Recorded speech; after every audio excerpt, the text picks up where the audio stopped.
Okay, welcome back to all of you guys. Welcome back. We're going to be learning this Buddhist chanting this afternoon, and then we're going to put it together with a meditation. Oftentimes we start our afternoon session with meditation, but I'm going to teach you guys the chanting first before we actually do our meditation together. So if you guys have those chanting sheets, that'll really help you because I'm going to be guiding you in how to actually chant these chants. So first, just a little bit of history about chanting before we even get into this topic. Where chanting came about is when the Buddha was teaching from the age of 35 to 80, the technology to write things down didn't exist in that region of the world. So he needed a way to help people remember his teachings, and they didn't have that technology. We probably don't see writing things down as technology, but 2,500 years ago, that was technology to be able to write things down. So he used chanting as a way to help his students commit the teachings to memory. So ever since the time that he was teaching, they would recite his teachings through chanting. And because of this, you can see that there isn't anything mystical or magical involved in actually chanting. It's not a prayer or worship. You guys heard that there's no rites or rituals or ceremonies in the teachings of the Buddha. It's not prayer or anything like that. There's actually three different traditions of Buddhist teachings that are kind of like branches or schools.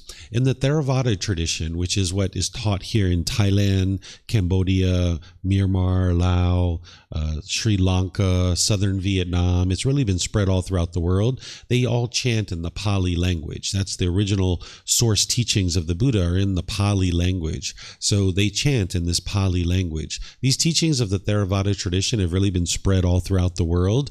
And this word Theravada, it means teachings of the elders. This is considered to be the form of teachings that's closest to the death of the Buddha that existed during his lifetime, because we use the Pali Canon as the original source teachings. And whenever you go to a Theravada temple, they're going to be chanting in the Pali language. So if you learn how to chant in the Pali language, no matter where you are in the world, if you go to a Theravada temple, you'll be able to chant right along with them. So by learning these chants, you'll actually be able to go to Sri Lanka, Myanmar, Cambodia, Laos, really everywhere that's have a Theravada temple, because even North America, Central America, South America, Europe, Australia, all these places have Theravada Buddhist temples.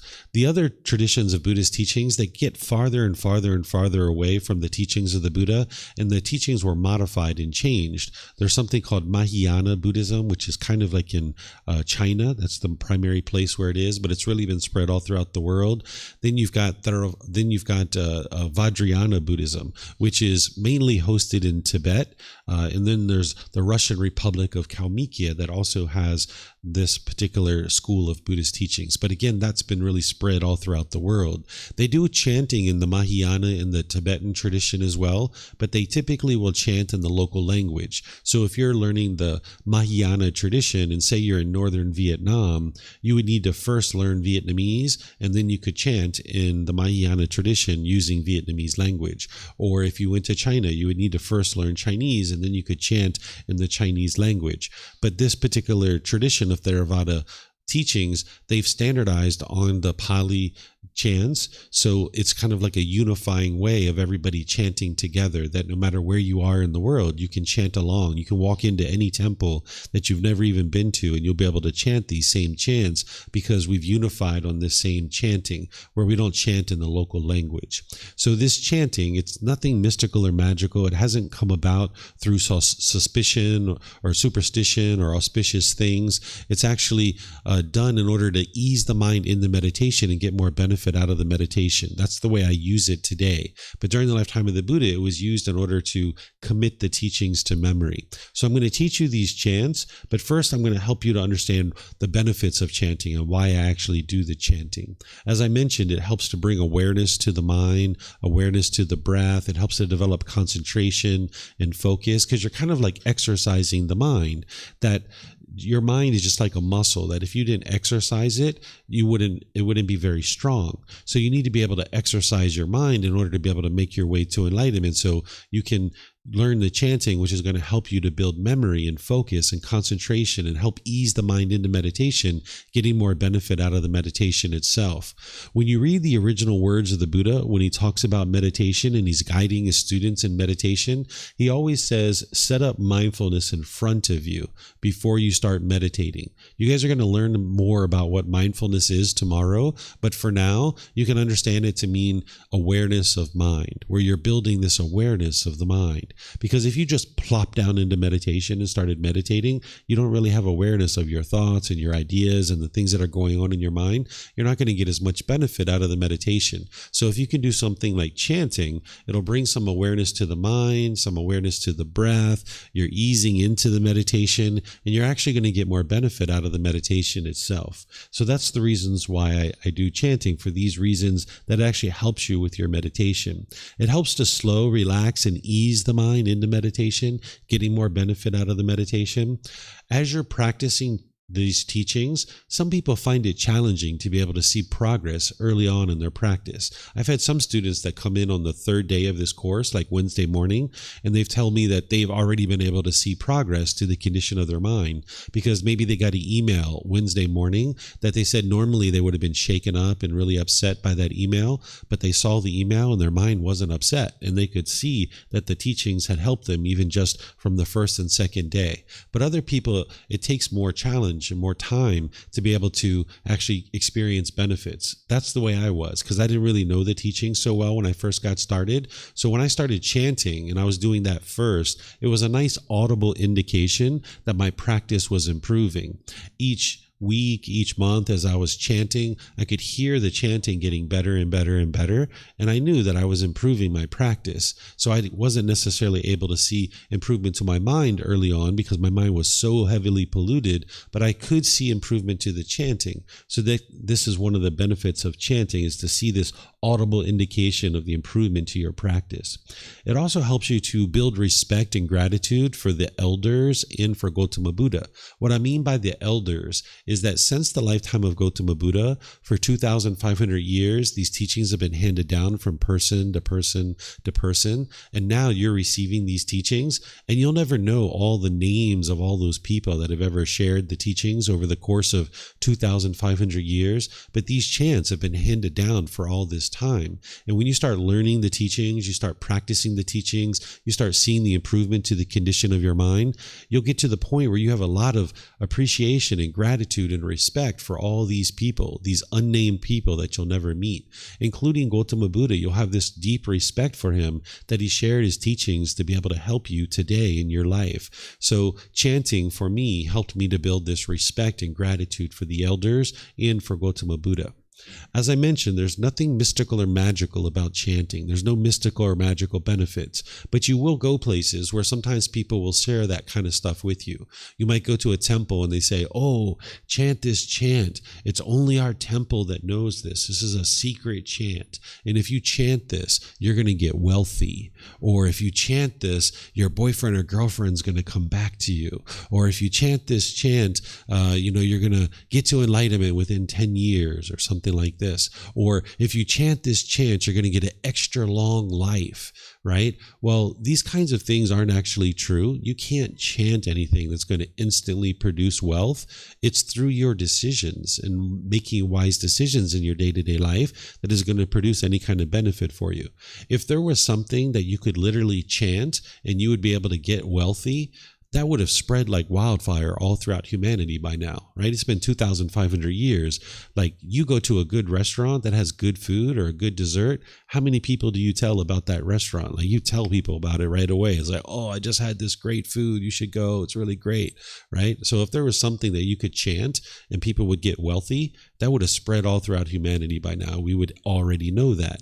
Or if there was some special chant that it would help you to get this extra long life, well, when you go to this temple, you would see all these people that are 150, 200, 300 years old. So as I teach you, don't believe anybody, including me. If you go to a temple and somebody tells you like, hey, chant this chant, it's going to give you an extra long life, Well, look around the temple. Do you see people who are 150, 200, or 300 years old?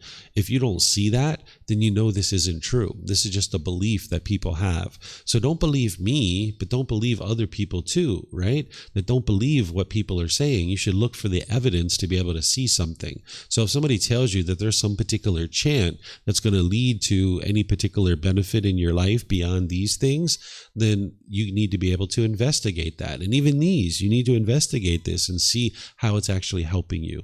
So there isn't anything mystical or magical about chanting. It helps you to accomplish these things to ease the mind into meditation and actually get more benefit out of your meditation itself.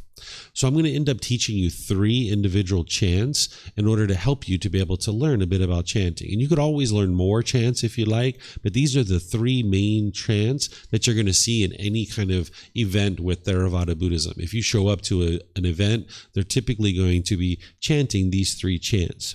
The first one is referred to as the triple gem or the triple jewel. The reason why it's referred to that way is because in order to get to enlightenment, you need 3 things. You need confidence in the Buddha, access to his teachings, and you need to be part of a community. If you just had 1 or 2 of these things, you wouldn't actually be able to get to enlightenment. So we call this triple gem because each one of these phrases, you're chanting and you're showing respect and gratitude for the Buddha, the teachings, and the community. The community are the members that are part of the community. And right here we have however many people, but there's thousands and thousands of people that are learning with me in our community. And if you come to different events, you're going to see lots of different people that are here at different times. They're spread out all throughout the world. So different people will come at different times to be able to learn whatever it is that they need to learn. And you guys are now entering into this community, and you're going to learn from this community. These are people that are going to help you and support you along the way. So you're going to learn from me plenty, but you're going to also learn from other people. You'll see people being polite and respectful and generous, and you'll be like, wow, I really like that. I think I might do some of that, right? So you'll learn from other members too. But if you didn't have confidence in the Buddha, if you didn't have access to his teachings and you weren't part of a community, you wouldn't actually be able to get to enlightenment. Even if you had just 2 of these things, you wouldn't be able to get to enlightenment. So you're going to need all 3. So usually we start each individual event with chanting this particular chant. So that's why I'll teach you this one first. So the way I'm going to teach you all 3 of these chants is we're going to do it 4 times. I'm going to do it once just by myself so you can hear what it sounds like. Then I'm going to do it a second time where I'm going to show you where I'm breathing so you'll have some guidance of how to breathe during the chant. Then we'll do it a third time where all of us will do it together, and I'll be guiding you as we're actually doing the chant. Then there'll be a 4th time where we'll just all do it together and there won't be any guidance at all. We'll just be doing it together on your own. So this is the first time through. I'm going to chant this by myself so that you guys can hear it. Arahang Samma Sambuddho Mahakawa Bhutang Mahakavanang Apivateyami Savakato Mahakavata Dhammo Dhammang Namasami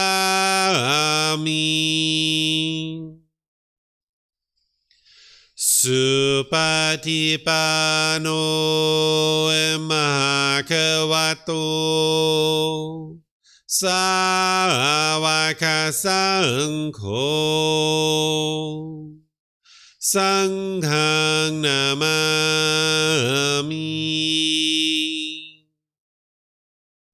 Okay, so that's the way it sounds. And if you notice, I was bowing in between each one of those. Sometimes when you're in a large community, everybody's sitting on the floor. Oftentimes, everybody will be bowing to the floor to the front, because there's usually like a big Buddha statue in the front, and people are usually bowing. This is a way to kind of humble the mind, kind of lowering the mind. Whether you choose to do these things or not, it's up to you. You don't have to do these things. You don't even have to learn chanting or any of these things. It's really up to you. It's your life. It's your decisions. But if you choose to do these things, this is what we do, is we typically will bow. But not everybody bows, right? So I used to bow to the floor, but I don't do that anymore. I just bow with my hands because I'm typically sitting in a seat. So you do whatever you're comfortable with. If you're in a particular environment and you see people bowing to the floor, that doesn't mean you have to bow to the floor. It's up to you to decide for yourself. It's your practice. But after each one of these phrases, you'll see me gesture with a bow through my hands, and it's showing respect to the Buddha, to the teachings, and to the community. Okay, so that's what that little bow is for. Okay, so now I'm going to do it a second time through, and I'm going to show you guys where I'm actually breathing, so it'll help you guys during your chanting. You don't have to breathe in the exact same place as me, but it's kind of guidance to be able to help you to see where there's a potential opportunity for you to breathe. So what I do here is I take a nice deep breath at the beginning, and then I chant Arahang Samma Sambuddho Mahakawa. Then I kind of take like a little breath here. Bhutang Mahakavanang Apivateyami. Then as I'm bowing, I'm going to be taking a really nice deep breath, filling up the lungs again. Sawakato Mahakavata Tammo. Then there's a little breath here. Dhammang Namasami. Again, as I'm bowing, I'm taking a nice deep breath. Supatipano Mahakavato. Little breath here. Savakasankho. Little breath here. Sanghang Namami. And then as I'm bowing on that last bow, I'm taking a nice deep breath in order to lead into the next chant. Okay, so this is the triple gem or the triple jewel. So now what I'm going to do is go through it a third time, and you guys are welcome to join along in the chanting, and then I will guide you and show you where the breath is if you guys would like to practice along. One of the things that some students like to do when they're learning, if they have this laminated sheet, is they'll sometimes hold it in their hands like this, or just hold it like this if you like, or just put it on the floor. It's really up to you, whatever you like to do. But I'll just give you that little suggestion that some people like to do it that way. So it's up to you how you like to do that. Okay, so here you can just take a nice deep breath and now start chanting. Arahang Samma Sambuddho Mahakawa. Little breath here. Bhutang Mahakavanang Apivateyami. Nice deep breath. Sawakato Mahakavata Tammo. Little breath. Dhammang Namasami. Nice deep breath. Supatipano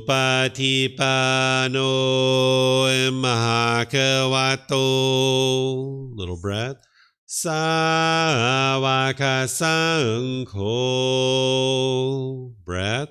Sanghang Namami. Then there's a nice deep breath there. Okay, so that's the third time through, showing you where to breathe. Well, if you can breathe, if you can take one breath and go all the way through, just go all the way through if that's what you like to do. So this guidance that I'm giving you isn't that you have to take a breath here. It's just helping you to understand the potential opportunity to take a breath there, because there's kind of like a natural pause in the chanting. Okay, so now we're going to go through it a fourth time, and I'm not going to guide you in the breath. We're just going to go through it and practice it. Okay, so here we go. อะระหังสัมมาสัมพุทโธมหาเขวาพุทธังมหาเขวันหังอภิวาเทมิสวากขาโตมหาเขวัตตาธัมโมธัมมังนามัสสามิสุปฏิปันโนมหาเขวัตโตสาวกสังโฆสังฆังนามามิ Okay. So this is the triple gem or the triple jewel. Do you guys have any questions on this? Yep. For me, and maybe it's just my ear, anywhere where you've got the PHA on the sheet, it sounds like an M to me. That's how it's. Yeah, a lot of people ask this question. So I used to chant it exactly this way, and that's why it's written out this way, because this is the way I learned it. This is the way that I always have chanted it. But about a year and a half ago, we switched to the microphone. I started using a microphone, and it has that really hard p, p sound. So I inadvertently, without really realizing it, I started, kind of softening the P to a M. But it really should be, let me do this where the microphone's to the side. It should be Arahang Samma Samphoto. It should be Poto, right? Phagawa, Phagawa. It should sound like that. But I'm kind of softening it so I don't give you the hard pop, right? So you can pronounce it the way it is here. You'll just kind of hear me softening it a little bit. Yeah. This is how impermanence has affected the teachings over the years, right? These little tiny adjustments, either advertly or overtly or inadvertently changing the teachings, right? So there isn't just one fixed way to actually chant. If you go to a place like Sri Lanka, they'll chant this one a slightly different. The way that I'm teaching you is kind of like with a Thai dialect. If people have learned and chanted in Thailand, they tend to chant this way. But even within Thailand, from temple to temple, they'll chant a little bit different. If you go to Sri Lanka, you could chant with the people in Sri Lanka and it'll sound just fine, but they chant a little bit differently. So here where we say, Arahang Samma Samphuto, they will say, Sam Buddho. They change it a little bit. That's the way they do it, right? Because it's a different group of people that have kind of developed in a different way. And impermanence is all over the place. You'll see this impermanent nature of things. So this is the way that I learned how to chant it. When I wrote it out, this is the way that I chant it. Yeah, but this is a common question. I usually get this every class. All right. Any other questions on this one? Okay, so now let's go to the next one. Some people find this one to be a bit easier because it's the same phrase, just repeated 3 times. If you were a Thai child growing up in Thailand and you start mouthing a few words, this is usually the first thing they start teaching you. I've seen little kids like 1.5, 2 years old, 2.5 years old chanting this particular chant because this is what you learn when you're growing up in Thailand. So if you're having challenges learning all 3 at the same time, you might decide to just learn this one first and then learn the other one slowly but surely. So we're going to do the same thing 4 times. I'll do it first, then I'll do it with guidance, showing you where the breath is. Then we'll all do it with guidance, and then we'll do it a 4th time with no guidance. Okay, so here's the way this one sounds. And I'll have the mic to the side so I can maybe feel to do it the normal way. So it sounds like this. Namo Tassa Bhagavato Arahato Samma Sambuddhassa. Namo Tassa Bhagavato Arahato สัมมาสัมพุทธัสสะนะโมตัสสะภะคะวะโตอะระหะโตสัมมาสัมพุทธัสสะ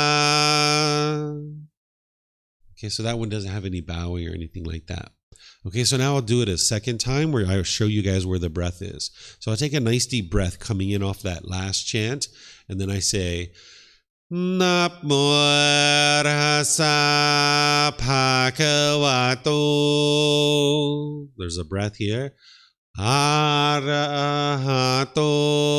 samma sambuddhassa. Then I'm going to take a deep breath here. Namo tassa bhagavato. Breath. Arahato samma sambuddhassa. Nice deep breath here. Namo tassa bhagavato. Little breath. Arahato samma sambuddhassa. Okay, so that's where the breaths are. But now we can do it together, and I'll guide you guys in the breath. Okay, so if you'd like to take a nice deep breath here. Namo tassa bhagavato. Little breath. Arahato samma sambuddhassa. Deep breath. Namo tassa bhagavato. Little breath. Arahato samma sambuddhassa. Deep breath. Namo tassa bhagavato. Breath. Arahato samma sambuddhassa. Okay, so that's a third time through. Now the fourth time through. See if you guys can really practice this. Really bring the voice out, right? Pretend like you're on like American Idol or German Idol or French Idol or whatever they call it, right? The voice, the show the voice, right? Really get your lungs out there. Don't be shy. No need to be shy. Like really get it out there, okay? So this is our fourth time through where there's no guidance, okay? So really get it out there so we can start harmonizing in our sound. You ready? Here we go. Namo tassa bhagavato. Arahato samma sambuddhassa. Namo tassa bhagavato. Arahato samma sambuddhassa. Namo tassa bhagavato. Arahato samma sambuddhassa. All right, I'm starting to hear you guys now. Yeah, when I can hear you guys over top of me, then I know you're really chanting. So that was good. Nice harmony. Any questions on this one? I refer to this one as the Namo Tassa, but I'm sure there's another way to refer to it. But this one I just refer to as the Namo Tassa. Okay, so now we've got the third one. Again, I just refer to this as the ETPSO. I'm sure there's another way to refer to this, but that's the way I refer to it. It's just the ETPSO. Okay, so again, 4 times. Here's how it sounds. Itipiso emahakawa arahang samma sambuddho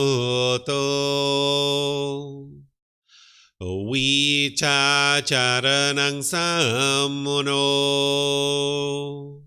sakhato rogavitu Anuttaro purisa Dhamma sati satatawa manusanang Bhutto bhagavati. Okay, you might be actually hearing the breaths, right? Because there's kind of like this natural pause now that you're probably getting used to. But I'm going to instruct you on the breath here. I'll show you where I'm breathing. What I'm doing is I'm taking a nice deep breath, and then I'm saying, Iti piso emakawa. Taking a breath here. Arahang samma sambuddho. There's a breath here. Vichacharanang sammuno. There's a breath here. Sakhato rokavitu. Nice deep breath here. Anuttaro purisa. Breath here. Dhamma sati satatawa manusanang. Little breath here. Bhutto bhagavati. I kind of brow at the end there. If you chant with Thai people, they might actually end this with bhagavati. You just kind of stop it abruptly. But I think it sounds a little bit nicer to kind of drag it out. So I just drag it out. Okay? So now let's do it a third time, and I'll guide you guys. All right? So here you take a nice deep breath. Iti piso emakawa. Breath. Arahang samma sambuddho. Breath. Vichacharanang sammuno. Breath. Sakhato rokavitu. Breath. Anuttaro purisa. Breath. Dhamma sati satatawa manusanang. Breath. Bhutto bhagavati. Okay, that was our third time through. We need a little drink of water here. Then we'll do it our fourth time. You guys need some water. We have plenty. Okay, so now let's do it our third time or fourth time through. Remember, it's the voice. It's American Idol, British Idol, Irish Idol, French Idol, German Idol, Chinese Idol. Okay, that's what we're doing here. All right, you guys ready? Here we go. Iti piso emakawa. Arahang samma sambuddho. Vichacharanang sammuno. Sakhato rokavitu. Anuttaro purisa. Dhamma sati satatawa manusanang. Bhutto bhagavati. Okay. So this was the third chant, the ETP So. Any questions on this one? No questions? Okay, so here's what I suggest we do. I suggest we start here with the Arahang, the triple gem, and no guidance, no nothing. Just go right on through to the Namo Tassa, no guidance, no nothing, and ETP So. Put it all together. Okay, you guys game? Ready? Okay, here we go. อะระหังสัมมาสัมพุทโธมหาเขวาพุทธังมหาเขวันหังอภิวาเทมิสวากขาโตมหาเขวตาธัมโมธัมมังนามัสสามิสุปฏิปันโนมหาเขวโตสาวกสังโฆสังฆังนามามินะโมตัสสะภะคะวะโตอะระหะโตสัมมาสัมพุทธัสสะนะโมตัสสะภะคะวะโตอะระหะโตสัมมาสัมพุทธัสสะนะโมตัสสะภะคะวะโตอะระหะโตสัมมาสัมพุทธัสสะอิติปิโสมหาเขวาอะระหังสัมมาสัมพุทโธวิชาจารณังสัมมุโนสกขาโตโรกาวิตุอนุเตโรปุริสาดัมมาสติสัตตาตาวะมนุสนังพุทโธภาควาติ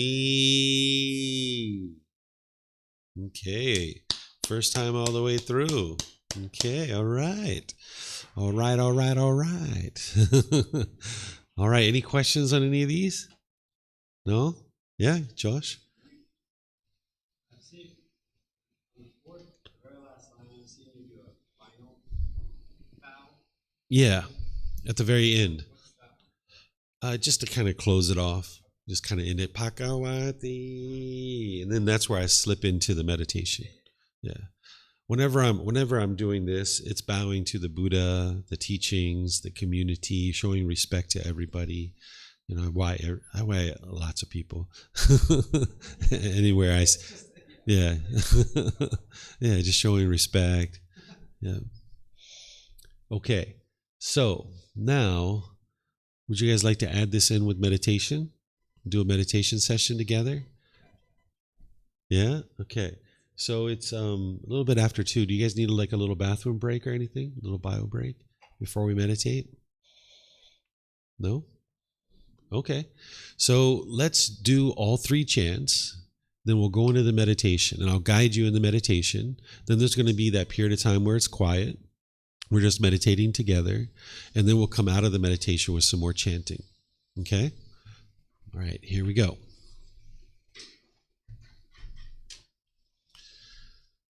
Arahang Samma Sambuddho Mahakava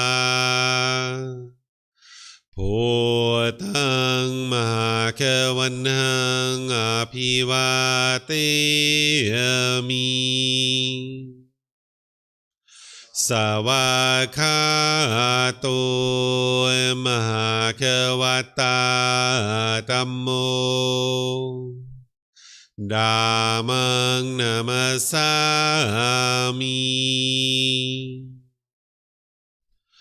สุปฏิปันโนภะคะวะโตสาวกสังโฆสังฆังนามามินะโมตัสสะภะคะวะโตอะระหะโตสัมมาสัมพุทธัสสะนะโมตัสสะภะคะวะโตอะระหะโตสัมมาสัมพุทธัสสะนะโมตัสสะภะคะวะโตอะระหะโตสัมมาสัมพุทธัสสะอิติปิโสภะคะวะอะระหังสัมมาสัมพุทโธวิชาจารณังสัมมุโนสกขาโตโรกาวิตุอนุเตโรปุริสาดัมมาสติสัตตาตาวามนุสนังปุตโตภะคะวะติ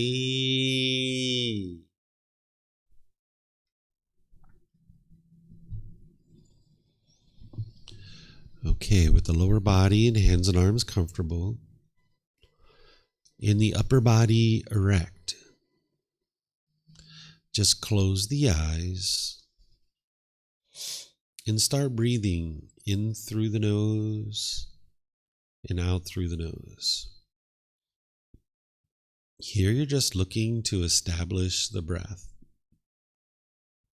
A nice, natural, steady, consistent breath. Not forced or controlled, just a gradual inhale through the nose, experiencing the full breath. And then whenever you're ready, exhale out through the nose. Breathing in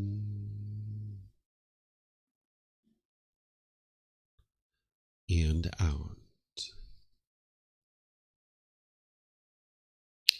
Breathing in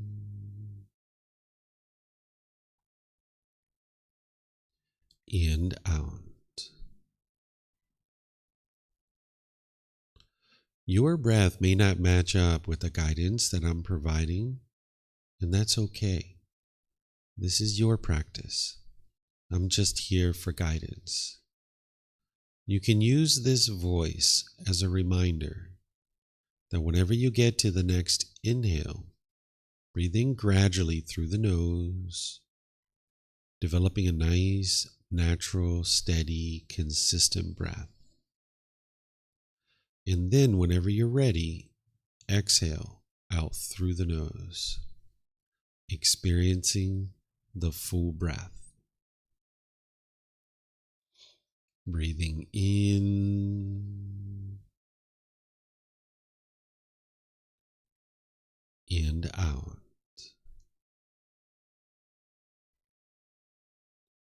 Breathing in and out.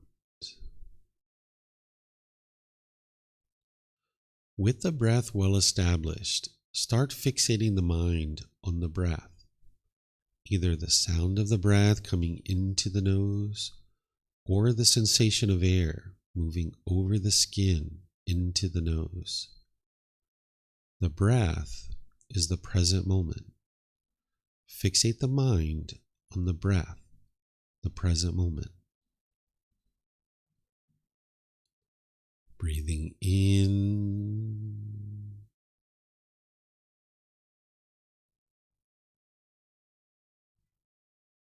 and out.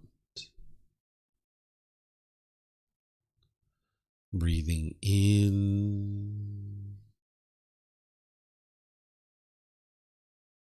and out. With the mind fixated on the breath, whenever you notice that it moves off the breath, cut that off, let it go, and come back to the breath, the present moment. No need to observe the thought, label it, judge it, analyze it, or even try to figure out where it's coming from. Whenever you notice that the mind is moved off the breath, cut that off, let it go, and come back to the breath, the present moment. Breathing in and out.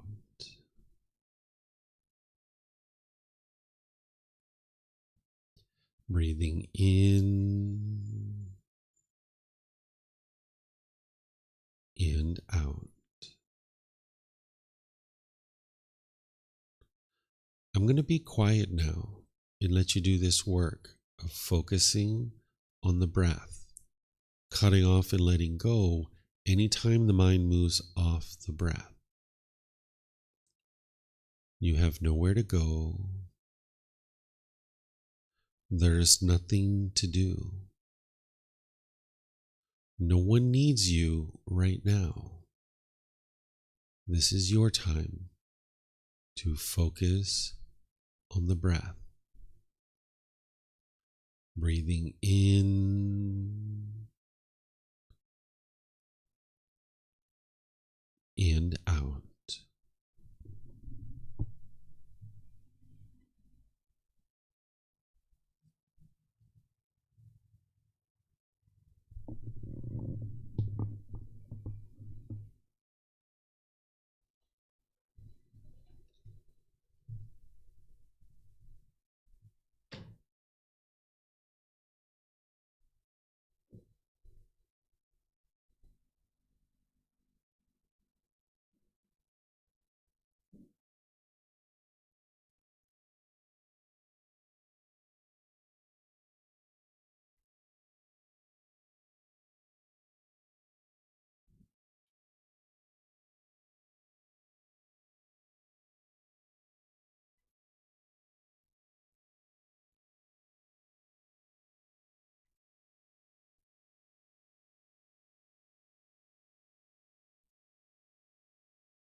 อะระหังสัมมาสัมพุทโธมหะคะวา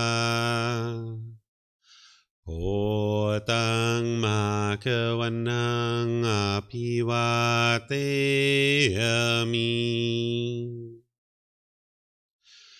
สวากขาโตมหะคะวตาธัมโม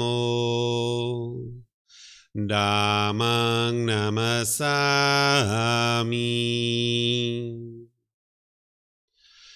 สุปฏิปันโนมหะคะวะโตสาวกสังโฆสังฆังนามามินะโมตัสสะภะคะวะโตอะระหะโตสัมมาสัมพุทธัสสะนะโมตัสสะภะคะวะโตอะระหะโตสัมมาสัมพุทธัสสะนะโมตัสสะภะคะวะโตอะระหะโตสัมมาสัมพุทธัสสะอิติปิโสมหะคะวะอะระหังสัมมาสัมพุทโธวิชาจารณังสัมมุโนสกขาโตโรกาวิตุอนุเตโรปุริสาดัมมาสติสัตตาตาวามนุสนังปุตโตภะคะวะติ